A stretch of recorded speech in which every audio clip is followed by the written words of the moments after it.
when the man in the long black leather coat, dark shades, and braided hair tucked under a snapback cap stepped to the automatic doors.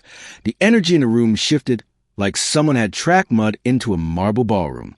The front receptionist gave him a once-over and immediately lowered her voice on the phone, muttering something to security. Two young salesmen by the espresso bar exchanged glances and raised eyebrows. Their laughter, muffled but unmistakably aimed. The man slowly turned to her, and beneath the brim of his cap, she saw the glint of amusement in his eyes, as if he already knew how this would go, but gave her the courtesy of letting her walk into it anyway. "Just browsing," he said, voice low and unhurried, smooth like honey laced with gravel, and that tone, so familiar it tickled the edge of recognition. Mayer paused for a heartbeat, until pride stepped in. "I'm going to have to ask you to leave because these vehicles are extremely valuable, and I can't verify your credentials unless you schedule an appointment."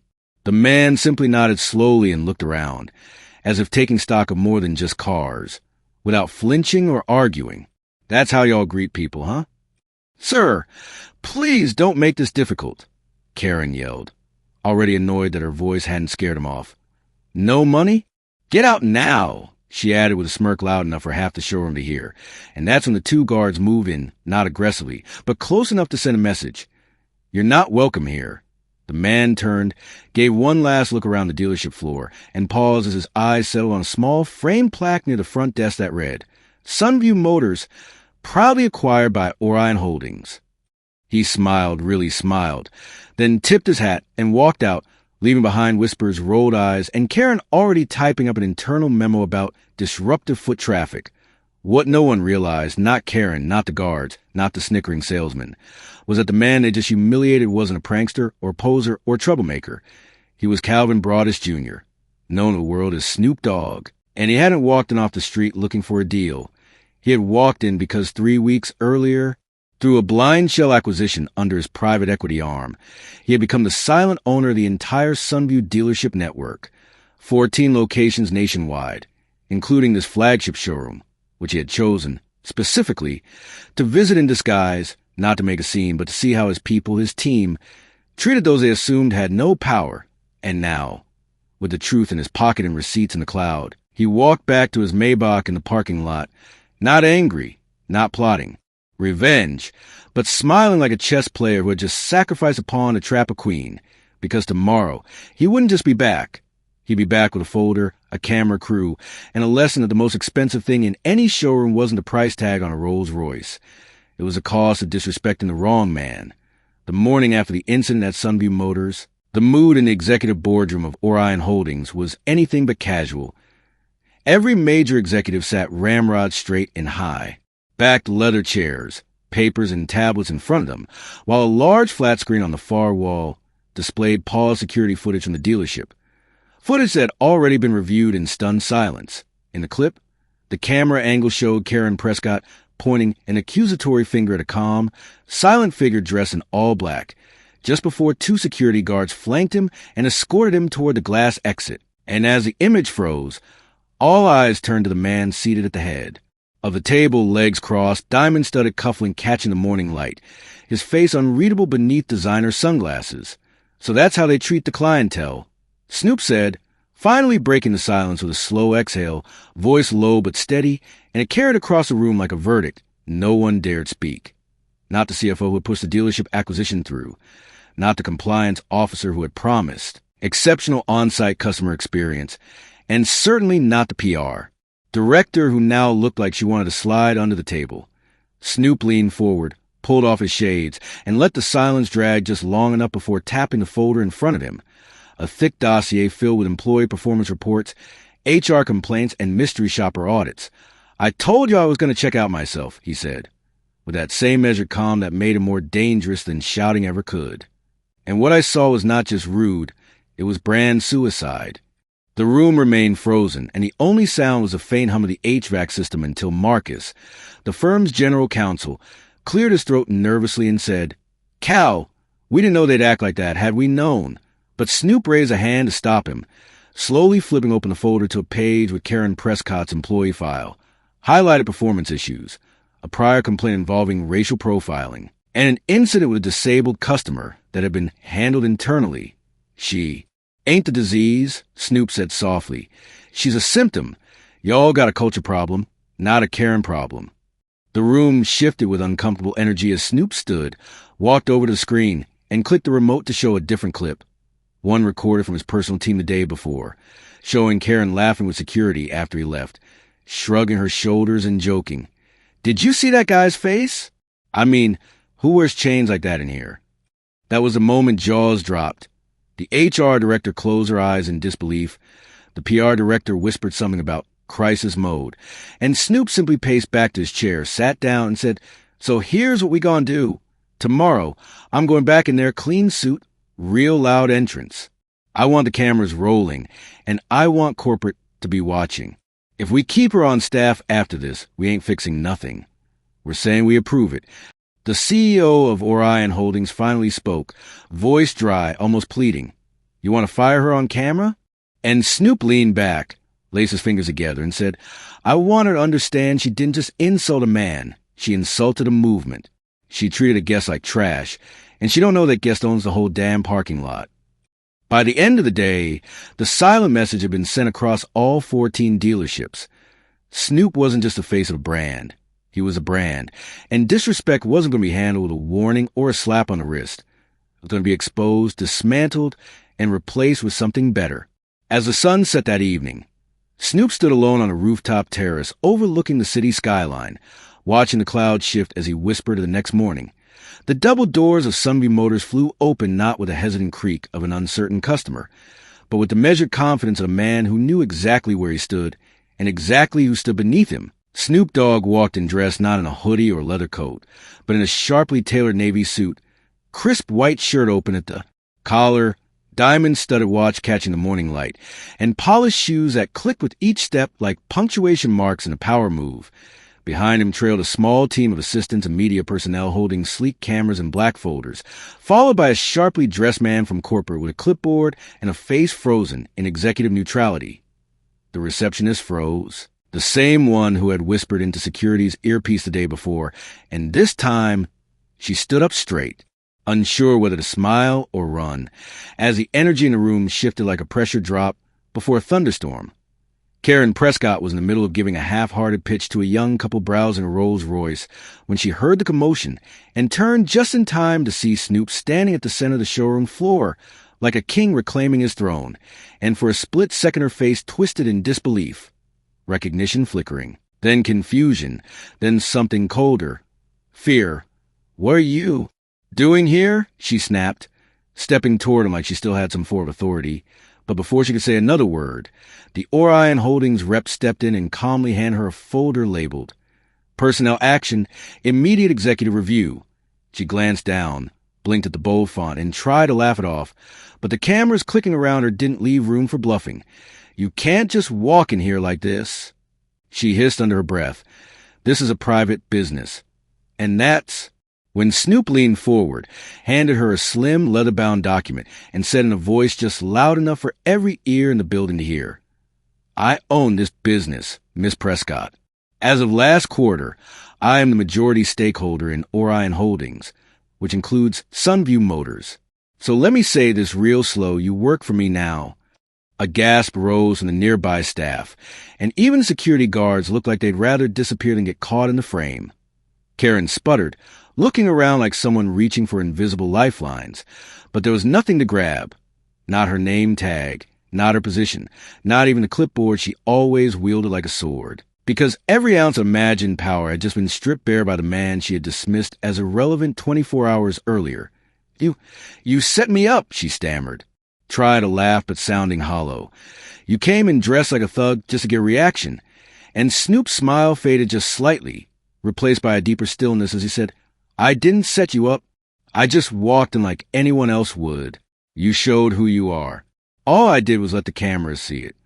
And with that, the HR director from corporate, who had arrived quietly 10 minutes earlier, stepped forward with 2 envelopes, one termination notice, one optional legal review, and placed them gently on the sales counter like an executioner laying down the sword. Karen didn't take them, couldn't even look at them. She just stood frozen, as if time had betrayed her, as if the floor beneath her had turned into glass and she could see, finally, how small she looked from above. Snoop turned to the stunned employees, some of whom had laughed along with Karen the day before, and said, "From today on, this dealership ain't just selling cars. It's selling respect. Every person who walks through that door gets treated like they belong, no matter what they wear, no matter what they drive, no matter what you think you know about them. You don't like that? There's the door." The silence that followed was deafening, broken only by the quiet clearing of the throat from a young intern near the back, who slowly began to clap, awkwardly at first, then stronger, until more staff joined in, not performatively, but as if they finally understood the moment they were living through. Karen stood there, red-faced, shoulders drawn, trying to salvage a shred of control. But by the time Snoop turned and walked toward the executive office, now bearing his name, she wasn't just fired. She was forgotten, left in the dust of transformation she had no part in building and no power to stop. And as the office door closed behind him, Snoop looked out over the floor one last time and muttered, "Lesson number 1. Always know who you're talking to, especially when they're listening." The fallout from Karen Prescott's very public termination sent shockwaves through every corridor of Sunview Motors and rippled outward into the entire dealership network like a tectonic shift beneath a sleeping empire. Within 48 hours, the dealership's glossy front entrance was draped with a new banner reading "Respect rolls first," a phrase coined by Snoop himself in a post that went viral the moment he hit publish, accompanied by a clip of the incident and a message that read, "It ain't about money. It's about humanity." While corporate scrambled to manage press inquiries, Snoop worked behind closed doors with quiet intensity, bringing in designers, architects, and community advisors not to renovate the building, but to redesign the culture from the concrete up. Sleek whiteboards filled with ideas were wheeled in, not for aesthetics, but for inclusion, new hiring practices, outreach programs for underserved youth, scholarship ties to trade schools, and even a policy that ensured every guest was greeted within 30 seconds of walking in, no matter their clothes, shoes, or bank account. 1 week later, a group of high school students from a local inner-city robotics team were welcomed into the showroom and shown how car engines worked. Not because Snoop wanted publicity, but because he remembered being that kid, overlooked in a corner, told by systems that you don't belong here. And that Friday, while the dealership buzzed with new energy and freshly retrained staff, Snoop sat down with every employee in the conference room for an open mic session. No script, no hierarchy, just stories. One older janitor named Melvin shared how he'd worked there 16 years, but had never once been invited to a company dinner. And Snoop looked him dead in the eye and said, "From now on, if you clean these floors, you're eating at the same table as the folks who walk on them." The team cheered, but it wasn't hollow applause. It was the sound of a culture waking up, stretching after a long nap of complacency, and realizing it could stand taller. Meanwhile, corporate sent down new regional managers to observe the shift, and even they had to admit this was something bigger than branding, bigger than policy. This was personal.